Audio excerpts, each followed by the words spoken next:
E aí, pessoal, tudo bem? Eu estava lendo um livro em PDF chamado Morals and Dogma, o famoso livro daquele maçom chamado Albert Pike, que é um americano do século XIX, da época da Guerra Civil Americana. Ele escreveu várias coisas, inclusive este tratado, né, sobre o rito escocês da maçonaria.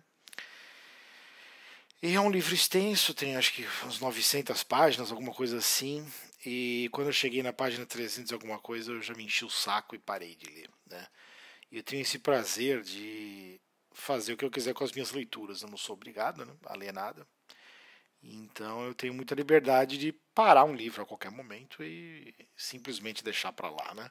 Todos nós temos que descobrir essa capacidade, né? Às vezes não é tão fácil quanto parece, porque um livro é como se fosse um compromisso, né? Quando você lê um livro, ou quando você começa a ler um livro, é como se fosse um investimento que você está fazendo, né? Principalmente a partir do momento em que você, principalmente na sua fase adulta, né, da sua vida, você percebe a coisa mais óbvia, né? De que o tempo é limitado, você não pode fazer tudo o que você quiser, e tudo o que você decide representa uma série de renúncias, né? Ou, como se diz, escolher é renunciar. Né? Você escolhe uma coisa e renuncia a tudo aquilo que você não vai fazer em detrimento da sua escolha. Não é isso? Então, qualquer leitura de um livro, principalmente de um livro de 900 páginas, é um compromisso que você faz, é um investimento. Né? Então, tá lá, 300 páginas que eu já investi do meu tempo, que eu poderia estar dormindo, por exemplo, que é uma coisa melhor do que ler esse livro. Eu poderia estar dormindo, mas não. Eu dediquei um tempo da minha vida para ler 300 páginas de Morals and Dogma. E aí chega um ponto que eu não aguento mais e eu penso comigo mesmo, e agora o que eu faço? Né? Eu continuo lendo esta porcaria desse livro para não perder, entre aspas, por assim dizer, o investimento que eu já fiz de ler 300 páginas, ou deixo para lá. Né? E é uma decisão que tem que ser tomada. Às vezes não é tão fácil quanto possa parecer. Né? E nesse caso eu decidi parar porque realmente o que eu fiz? Né? Eu não sou tonto nem nada. Eu fiz aquilo que o Mortimer Adler chama de leitura de inspeção. Né? Bem vagabunda, mas fiz. O que é isso? Quando você não sabe se você quer ler um livro até o fim ou não, o que você faz? Você dá uma folhada nele. Vai até o fim só passando as páginas rapidamente para ver os tópicos, quais que são, sobre mais ou menos o que ele está falando, para ver se você encontra alguma coisa que interessa e tal. Né? E a minha conclusão sobre o livro é o seguinte: por que eu estou fazendo este vídeo aqui? Eu decidi parar a leitura do livro, mas eu não deixei de tirar algumas conclusões a respeito do que eu li e do que eu inspecionei a respeito do que eu não li, certo? Então eu li até mais ou menos umas 300 páginas, e o resto eu não fiz uma leitura integral, mas fiz uma inspeção. E eu estou aqui para dizer para vocês o que é este livro na minha modesta opinião. Tá? Eu vou criar, para não ser injusto, eu vou criar uma categoria lá no meu ranking de leituras de desistências. Né? Porque eu vou dar uma nota para este livro aqui, e não seria justo dizer que é uma nota compatível com aquela que eu dou para os livros que eu li de forma integral. Né? Então, por mais que eu acho que o Albert Pike não preste, né, como autor, ou como pensador, ou como filósofo, seja lá como for, eu não posso ser injusto com ele, como eu não posso ser com ninguém. Né? Eu não li o livro de maneira integral. Então eu não posso colocar ele no ranking geral. Então eu vou criar um sub-ranking, por assim dizer, das desistências. Até porque tem um outro livro que eu li recentemente que vai cair na mesma situação. Tá? Então, basicamente, eu vou começar a anotar algumas desistências, tá? Não todas, porque às vezes as desistências são muito rápidas, né? Fugazes, e às vezes são desistências que têm uma certa história que de repente vale a pena ser contada. Né? Então eu vou fazer esse sub-ranking das desistências apenas, obviamente, com as histórias que valem a pena ser contadas. Entre as quais a deste livro aqui, Morals and Dogma, tá certo? Então existe uma explicação, na minha opinião, enfadonha, né? Porque qual que é o projeto da maçonaria? Vamos lá. Né? Qual que é a ideia dos caras? Tá? Eles querem construir o reino de Deus na Terra. Tá? Quem vai fazer mesmo a missão de construir o reino de Deus na Terra é o Messias. Tá? O Messias dos judeus, que para os cristãos pode ser visto como o anticristo. Tá? Então, os judeus têm uma missão especial, que é o que eles chamam de Tikkun Olam, a restauração do mundo, a restauração de todas as coisas. Este trabalho vai ser feito pelo Messias. Eles acreditam nisso, né? Que vai ser feito pelo Messias deles, que para nós é o anti-Messias, o anticristo, certo? E esse cara não veio ainda, mas o mundo tem que ser preparado para a chegada do Messias, tá certo? E os judeus fazem isso. Os messiânicos, né, cabalistas, fazem isso. Então não dá para dizer que são todos os judeus, porque tem judeus menos ligados a essa linha de pensamento. Tá? Mas pode-se dizer que é a ortodoxia judaica, que vem da linha dos fariseus, que vem da linha do cabalismo, do talmudismo, etc., messianismo judaico, que esse pessoal tem essa ideia, né, do Messias que vai vir e tal, e eles têm que preparar o mundo para o Messias, e depois o Messias vai governar o mundo e praticar o Tikkun Olam, que é a restauração do mundo. Pois muito bem, o que acontece? Né? O mundo tem que ser preparado. Isso quer dizer que não só as religiões abraâmicas, como o cristianismo e o islamismo, têm que ser usadas, né, para alastrar a ideia messiânica por todo o mundo, né, preparar o mundo para a ideia do Messias, cada um da sua maneira, no Oriente, no Ocidente, etc., como existe a necessidade de uma organização mais profunda, mais detalhada, mais decisiva das nações, do concerto das nações, para fazer com que exista uma convergência política que leve à restauração das coisas ao tempo messiânico. Né? E isso é feito através de algumas organizações, no plural, entre as quais a maçonaria. Tá? Então, a maçonaria o que é? É uma organização para goim, né, para gentios que vão servir aos judeus para preparar a chegada do Messias. Tá? Então, por que são chamados construtores? Embora tenha tido um simbolismo nessa ideia de ser construtor, né, de ser maçom. Maçom quer dizer literalmente ser construtor. Embora tenha tido nas organizações das guildas da Idade Média, né, tenha tido um significado específico, né, naquele contexto, existe um contexto simbólico cabalístico, que é o da construção do Templo de Jerusalém. Por isso que os maçons têm uma grande devoção ao Templo de Salomão, a figura de Salomão, a sabedoria, entre aspas, né, sabedoria salomônica, etc, etc. Tá? Isso vem da história deles, né, da descoberta dos templários lá em Jerusalém, né, do cabalismo e do voto, né, de dedicação, a devoção que eles têm a esse projeto da reconstrução do Templo de Jerusalém. Tá? Que é o terceiro templo, que é o templo do Apocalipse. Tá? É o templo do fim do mundo, é onde o anticristo vai se colocar no lugar de Deus para governar o mundo. Vai durar 7 anos, né? Vai durar menos do que o reinado do Hitler. Né? Se você pensar, Hitler durou 12, né? De 33 a 45, né? O reino do anticristo vai durar 7. É mais vergonhoso ainda do que o do Hitler, que já não foi grande coisa. Mas enfim, é isso, tá?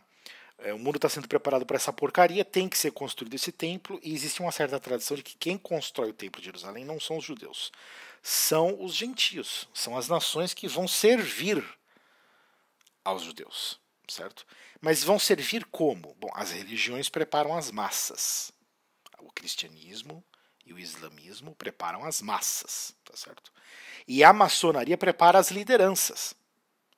Por isso que a maçonaria, ela não vai atrás do povão, ela não quer saber do povão, ela quer saber de quem tem poder no mundo.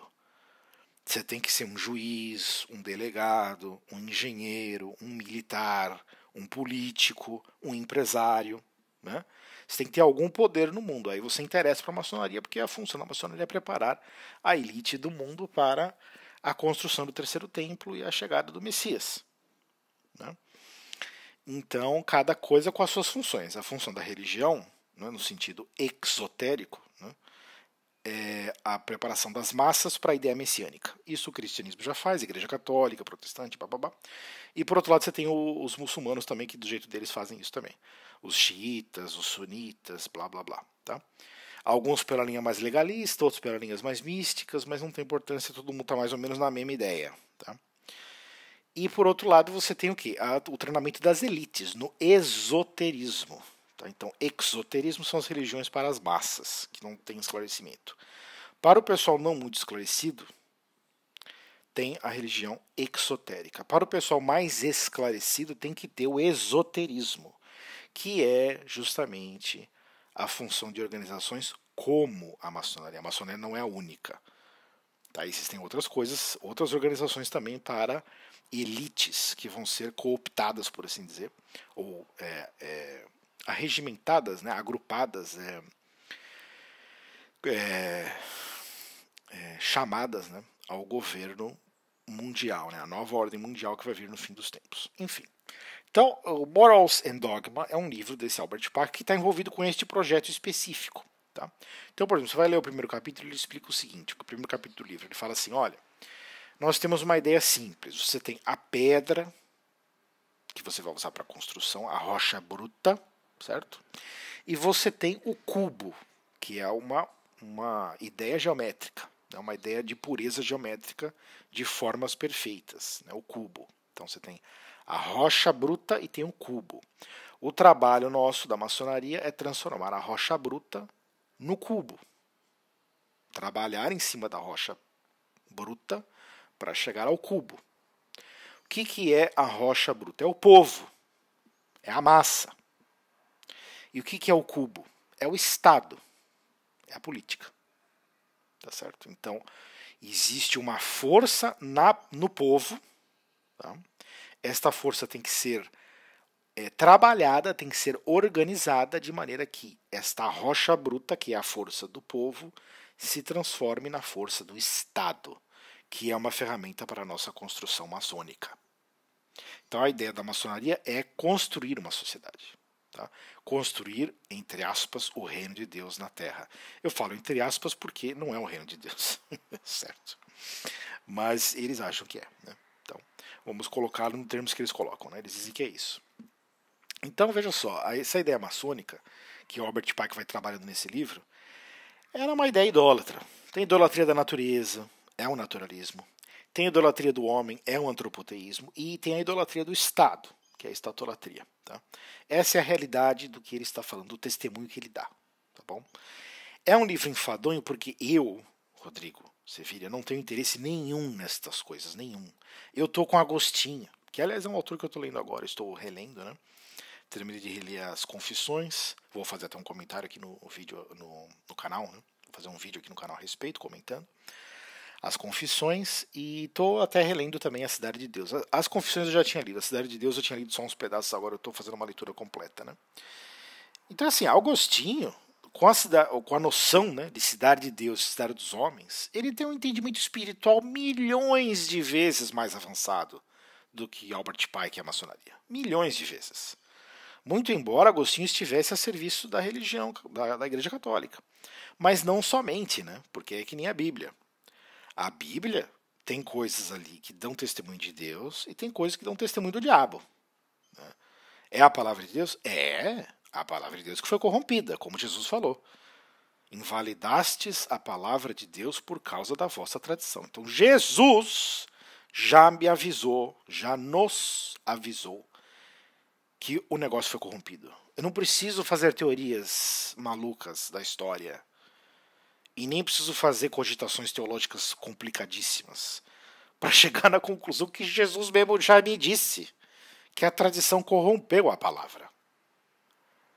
E quantas traduções diferentes da Bíblia a gente tem que mudam o sentido do texto, conforme a tradução é feita? Qualquer idiota, porque eu não sou especialista em Bíblia. Tá, eu posso dizer isso. Qualquer tonto, idiota, que leia várias traduções de Bíblias diversas, vai chegar na conclusão de que não pode ser tudo a mesma coisa. Não é.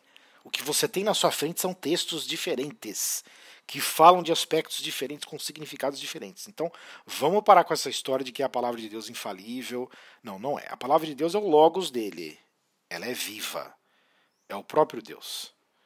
Isso aí é uma coisa. Isso é uma realidade espiritual, a qual nós temos acesso, aliás, pela nossa vida espiritual. Porque se não tivéssemos também, você pode ler 500 Bíblias, você não vai entender nada. Se Deus não te der o sentido disso. Se você quiser tirar o sentido errado da Bíblia, você também pode. Eu já falei 500 vezes sobre isso no meu canal, não vou me alongar sobre isso. Né? Jesus, quando está no deserto e é tentado pelo diabo, o diabo tenta Jesus citando o quê? A palavra, a Bíblia, a Torá. Torá e Tanakh. As Escrituras. E Jesus se defende e resiste à tentação, citando também as Escrituras da forma correta, com a interpretação correta. Então ali já está provado que você pode ler as Escrituras de uma maneira ou de outra. E isso deveria ser extremamente óbvio. A visão religiosa cristã, entre aspas, né, de que a Bíblia tem um significado inequívoco e que todos nós sabemos qual é esse significado, é uma ideia idiota que não merece nenhum respeito. Tá? A verdade não é essa. Você vai ter que se virar com este problema, como todo cristão já teve que se virar. Qualquer um de nós vai ter que se virar também com esse problema. Tá? E voltando ao ponto, porque eu não quero ficar muito longe do que eu estava falando, meu Deus do céu, vamos lá. Agostinho, assim como a Bíblia fala de Deus, mas também tem umas coisas misturadas lá que fala do diabo, fala bem do diabo de um jeito ou de outro, né? Que os seres humanos colocaram lá. Então Deus não é culpado de nada. Deus faz tudo certo, mas o ser humano caga todo nas coisas. Assim como na Bíblia você tem essa mistura, na obra de Agostinho também tem. Às vezes ele está fazendo defesa e propaganda da Igreja Católica. Você vê que ele está perdendo o tempo dele e o nosso. Né? Mas tudo bem, porque ele era bispo da igreja, fazer o quê? Era o que ele tinha que fazer. Depois eu vou comentar especificamente sobre Agostinho quando eu fizer o vídeo dele. Mas aqui eu estou querendo dizer o seguinte, mesmo com o problema de ser um servo da Igreja Católica e ter as suas limitações, a visão que Agostinho tem da civilização humana, com essa visão de cidade de Deus versus cidade dos homens, é infinitamente superior à de Albert Pike. Infinitamente superior. Infinitamente superior. Tá? E é isso. Tá? A minha conclusão com relação a esse livro é o seguinte: eu não recomendo a leitura, obviamente, não recomendo a leitura de Morals and Dogma, nem mesmo para você tentar se desfazer dos erros da maçonaria ou descobrir, né, quais são as tramas deles. Por mais interesse que eu tenha nisso, eu não vou me dedicar além de um certo ponto, porque também já é demais. Né?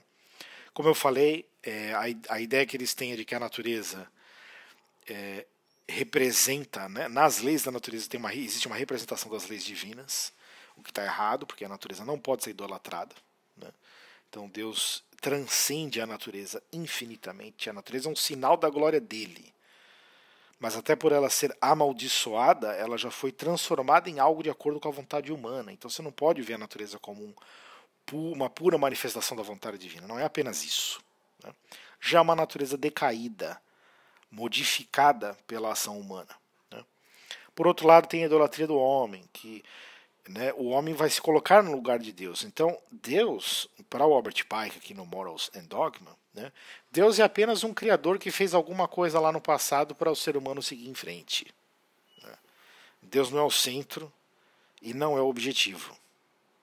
Muito embora existam referências aqui no Morals and Dogma a respeito do cabalismo, que se você fizer a pesquisa você vai descobrir o que é.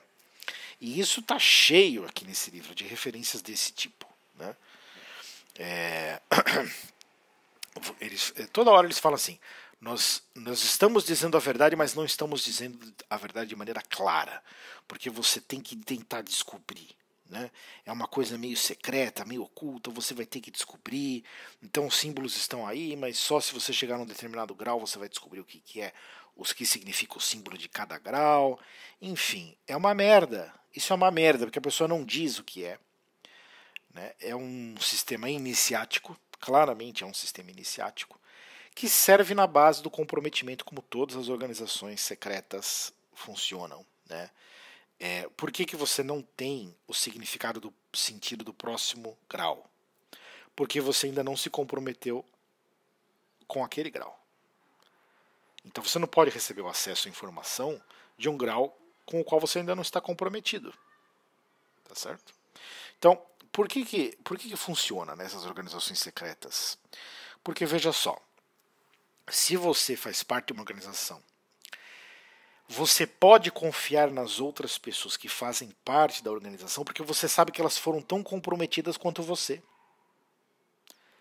Assim como os seus chefes, os seus mestres na sua organização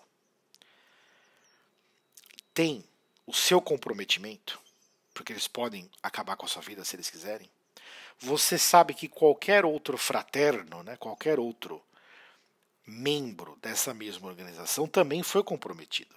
Por isso que você pode confiar. Então é um sistema mafioso, é um sistema, na verdade, é um sistema de criminoso, né, de gangue. É um sistema de gangsterismo. Né?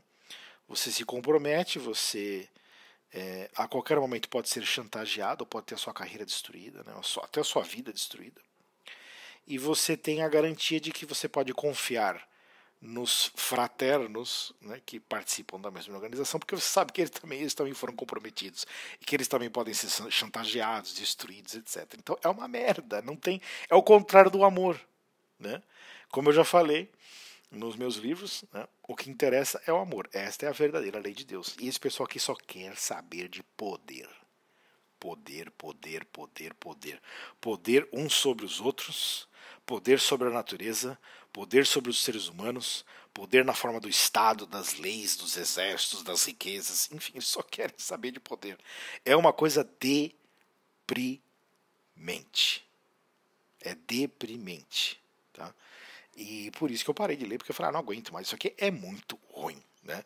E o que é mais ridículo e que não deixa a gente continuar, né, porque você não aguenta mais, é que o autor, né, Albert Pike, ele parte da premissa de que quem vai ler este texto quer seguir em frente, está ansiosíssimo para seguir para o próximo grau. E eu não estou. Então esse tipo de coisa aqui só funciona para os caras que são escravos do poder. Como diz a escritura, escravos da maldição e escravos do poder. Este tipo de coisa aqui, morals and dogma, só serve para estas pessoas que são escravas do poder. Por isso que eu não aguento essa linguagem. Né? Você percebe que o Albert Pike fica falando, não, porque o próximo grau nós vamos explicar esses mistérios, blá blá blá blá blá. E como se eu estivesse cagando para ir para o próximo grau, entendeu? Não, graças a Deus não entrei nem no primeiro. E não quero entrar, não quero saber. Então ele parte da premissa de que você tem uma curiosidade que na verdade significa uma busca de poder. Você quer ficar mais rico, mais poderoso, para que os outros tenham medo de você. Né? Olha a psicologia dessas pessoas aqui. Elas querem intimidar os outros. Elas querem intimidar os outros. Não tem nada mais patético do que um ser humano que quer se elevar sobre os seus irmãos dessa maneira. Né? Eu tenho mais dinheiro que você, então você tem que ter medo de mim. Ah, eu tenho mais isso ou mais aquilo do que você, então você tem que ter medo de mim. É uma merda, é humilhante, é deprimente. Eu tenho pena dessas pessoas, eu tenho pena do Albert Pike e de todo mundo que acha que ele é grande coisa. Tá? Mas, dito tudo isso, para fechar, né? Fiz um cálculo aqui das notas, tá? É bem ruim, tá? Tudo é bem ruim. Humildade. Bom, eu não vou detalhar porque o livro nem merece. O livro nem merece. Eu não vou detalhar. A nota final é 1.7, tá bom? É bem ruim. Não leiam esse livro. Tá? Não precisa. Tá? Ah, mas eu quero descobrir os segredos da maçonaria. Você não precisa. O segredo do poder é o poder do segredo. Né? Então é como eu estou falando. Como que funciona? É uma organização secreta em que eu te comprometo e você me compromete. Então eu posso confiar, entre aspas, em você, não porque eu te amo. E você não pode confiar em mim porque você me ama. Não, eu confio em você porque eu tenho o seu segredo na minha mão e você pode confiar em mim porque você tem o meu segredo na sua mão. Então é uma coisa horrível. Comprometimento na maldade. Comprometimento na ambição do poder. Né? E tudo para quê? Para construir o terceiro templo para vir um anticristo governar durante 7 anos. Que coisa humilhante, né? Que coisa desgraçada. Mas enfim, era isso. Eu não vou falar mais sobre este assunto. Eu agradeço a quem tenha assistido até aqui. E caso você tenha dúvidas, eu peço que coloque nos comentários, mande e-mail para mim ou mensagem no grupo do Discord. tá bom? Muito obrigado a todos e até a próxima, se Deus quiser. Tchau, tchau.